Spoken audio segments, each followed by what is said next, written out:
Escalada sin un final verdadero. Esa es la mejor manera de describir lo que está sucediendo para Vladimir Putin en lo que respecta a la guerra en Ucrania en este momento. Lo que comenzó como una operación para tomar Ucrania en cuestión de días se ha convertido en un verdadero atolladero. Y Putin está atrapado justo en medio. No puede detener la guerra. Eso lo humillaría y podría llevar a que Putin sea derrocado por quienes esperan su caída. Pero Rusia tampoco puede ganarla. Se ha demostrado en los últimos 4 años. Incluso si Ucrania cae, el daño que Putin le ha hecho a su propio país es tan incalculable que no sobrevivirá a las consecuencias. El final de Putin ha comenzado y todo lo que puede hacer es escalar sin una salida. Y para entender por qué, necesitamos ver cómo surgió la operación militar especial de Putin y cómo evolucionó hasta convertirse en un completo fracaso. Eso parece estar preparando el escenario para la caída de Putin. Todo comenzó con el sueño de un agente de la KGB que deseaba el poder absoluto. El imperio estaba en la mente de Putin. Un imperio tan grande que rivalizaría con ese, construido por Joseph Stalin y antes que él, los zares de Rusia. Jack Brough, veterano de la Fuerza Aérea de Estados Unidos y comentarista militar, es directo sobre lo que quiere Putin. Según Brough, estas guerras nunca terminarán. Putin va por el imperio. Si Putin tiene éxito en Ucrania, Moldavia no durará mucho. Los países bálticos son los siguientes. Putin seguirá redibujando mapas y reclamando territorios que antes fueron de Rusia. Como informó el Consejo Atlántico, desde abril de 2023 el propio Putin ha hecho alusión a este deseo de construir un imperio. Él ha comparado abiertamente la invasión de Ucrania con las conquistas imperiales del zar ruso Pedro el Grande, aparentemente con la esperanza de que parte de la gloria pasada que disfruta Rusia de alguna manera se le transfiera a él mismo. Putin dice que devuelve tierras históricas rusas a la madre patria, presentando la invasión de Ucrania como el primer paso en una campaña mucho más amplia para devolver a Rusia lo que él considera su lugar legítimo al frente de la mesa geopolítica global. Este siempre fue el plan de Putin. Y Brough dice que quienes ponían atención ya sabían esto desde hace años, mucho antes de que Putin lo dijera abiertamente. Brough habla de cuando Putin volvió al poder en 2012 tras 4 años como primer ministro luego de su primer mandato presidencial. Y tan pronto como Putin volvió a la silla presidencial, empezó a tomar algunas acciones que, en retrospectiva, ahora podemos ver como el punto de partida de lo que estaba por venir. Tan pronto como Putin regresó al poder en 2012, Rusia entró en un modo de austeridad para empezar a ahorrar dinero porque, según Brough, Putin siempre estuvo planeando recuperar su imperio. El sitio web Socialista Mundial informó sobre estas acciones rusas en 2012, señalando que el Kremlin había elaborado un documento llamado Estrategia 2020 que describía cómo la implementación de una serie de medidas de austeridad devolvería a Rusia la prosperidad económica. Lenta pero segura, la estrategia funcionó. Los datos del Banco Mundial muestran que la economía de Rusia experimentó una caída del 7.8% en 2009, pero en general tuvo crecimiento en la década siguiente. No siempre fue un crecimiento fuerte. En 2016 la economía rusa solo creció un 0.2% y hubo años de declive, incluyendo 2015 y 2020. Pero las cosas estaban mejor para Rusia que en los 90, aunque no tan bien como en el primer mandato de Putin. En ese momento, muchos pensaron que Putin buscaba mejorar la economía rusa por el bien del país. En 2022 la verdadera razón de las medidas de austeridad se hizo evidente. Rusia necesitaba todo el dinero posible para financiar la invasión a Ucrania, no porque creyera que gastaría la mayoría de sus reservas para completarla. Documentos filtrados revelaron que Putin pensaba que Ucrania caería ante el poder militar ruso en solo 3 días. Tras esa caída, Rusia sumaría un gran territorio al incipiente imperio de Putin y tendría una base para avanzar hacia los otros países mencionados por Brough. Por supuesto, ahora sabemos que eso no sucedió. En cambio, Rusia quedó atascada en una guerra que todavía está muy lejos de terminar. Una guerra que ha costado a Ucrania, Rusia y a todos los afectados por las ambiciones imperialistas de Putin $24 billones según el Centro de Investigación de Política Económica en julio de 2025. Incluso ahora, Rusia está gastando miles de millones para financiar la guerra. TVP Mundo dijo el 19 de diciembre de 2025 que Rusia dedicará el 73% de su Producto Interno Bruto, o PIB, a la defensa nacional y la seguridad nacional. Esto indica que Putin seguirá la guerra, debe hacerlo. Putin no tiene opciones. Pensó que las tendría cuando Donald Trump asumió la presidencia de Estados Unidos. Brough comentó que Putin y Trump piensan parecido en ciertos aspectos, algo que Putin intentaba aprovechar. Dice que ninguno toma en serio a los líderes de Ucrania, la Unión Europea o el Reino Unido. y que ambos creen que el poder depende de quién tiene más armas nucleares. El supuesto pensamiento paralelo y la falta de comprensión de la administración Trump sobre cómo tratar a Putin han llevado a que el líder ruso haga demandas maximalistas en las negociaciones de paz con Ucrania. Putin solo aceptaría un acuerdo de paz si le devuelven todos los activos congelados y levantan las sanciones. El hermano dice que eso no se puede hacer sin los supuestamente insignificantes líderes de la Unión Europea, Ucrania y el Reino Unido. Solo la UE tiene 210.000 millones de euros o alrededor de 245.000 millones de dólares en activos rusos congelados, y no los va a devolver pronto.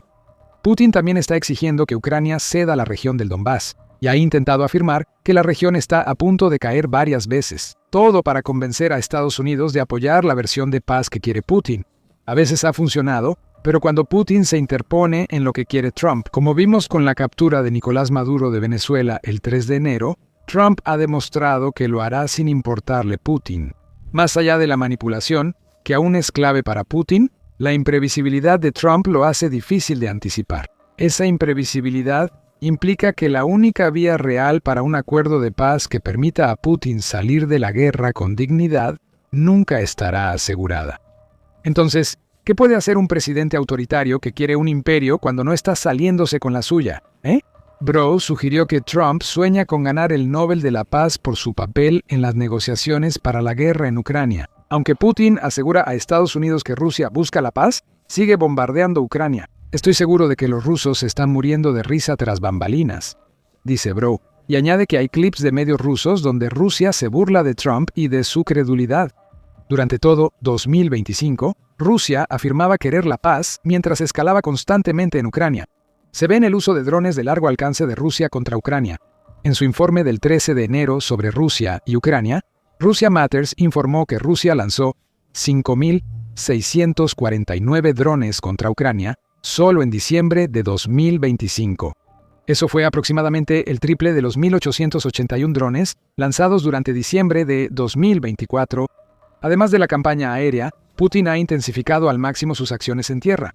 El Kiev Independiente informa que Rusia quiere reclutar a 400.000 soldados en 2026. Ya tiene alrededor de 700.000 efectivos desplegados en Ucrania, una cifra tan enorme que muy pocos ejércitos en el mundo siquiera se acercan a igualarla. Pero tras la escalada y los intentos de manipulación de Estados Unidos que Putin impulsó, surgen grietas que anuncian un colapso inminente. Empecemos con el gasto de Rusia. Bro afirma que Putin ha podido sostener el enorme gasto de guerra de Rusia. Putin ordena a bancos privados rusos dar préstamos preferenciales a contratistas de defensa para mantener la producción. Y en los últimos 3 años han acumulado 250.000 millones de dólares en deuda corporativa. Esto no aparece en los libros ni balances del gobierno, sino en los de contratistas de defensa, dice Bro. El problema de los préstamos, incluso los preferenciales, es que eventualmente deben pagarse. El gran flujo de efectivo a la industria de defensa rusa generó un auge de varios años. Pero como sugirió el Moscow Times el 26 de diciembre, ese auge podría haber llegado a su fin en 2025. Las previsiones de crecimiento de la producción industrial para 2025 se sitúan en 1%, dice el medio, lo cual es una disminución considerable frente al 56% registrado en 2024. El crecimiento se está desacelerando en computadoras, electrónicos, equipos de transporte y productos metálicos fabricados. Esto indica que la industria de defensa colectiva rusa empieza a quedarse sin dinero para fabricar lo que Putin necesita. Estas empresas de defensa ya no contratan igual que antes. En septiembre, Novaya Gazeta informó que la Duma estatal de Rusia dijo en noviembre de 2024 que las fábricas militares de Rusia tendrían una escasez de unos 400.000 trabajadores en un futuro cercano. Los salarios para los contratistas de defensa han bajado un 10% desde 2024, informa el mismo medio. El Moscow Times agregó que en el verano de 2025, las empresas de defensa de Rusia anunciaron 34.500 vacantes en comparación con 52.000 durante el mismo periodo en 2024. La burbuja aún no va a estallar, pero la aguja se acerca, y cuando lo haga, la industria de defensa que Bro dice depende de préstamos dudosos de bancos privados sentirá la presión. Bro dice que Rusia rompe las reglas de la economía moderna y capitalista para mantener la guerra. Ahora, el 20% del PIB nacional es simplemente deuda corporativa. Esto sería como si el presidente de Estados Unidos obligara a bancos privados a dar $5 billones en préstamos a contratistas de defensa para que el país pudiera invadir México. Y después de 3 años de lucha, solo avanzamos 50 kilómetros dentro de México. Es una tontería, declara Bro. También es peligroso para Putin. Esta táctica obviamente está afectando la economía de Rusia en su conjunto. Como informó la Nueva Voz de Ucrania el 6 de enero, la inteligencia ucraniana cree que Rusia está en una situación financiera tan grave que una recesión es prácticamente inevitable. Esa recesión llegará antes de julio de 2026 si continúan las tendencias actuales y no hay razón para pensar lo contrario. Como dijimos antes, todo lo que parece capaz de hacer Putin ahora es escalar la guerra que él mismo inició.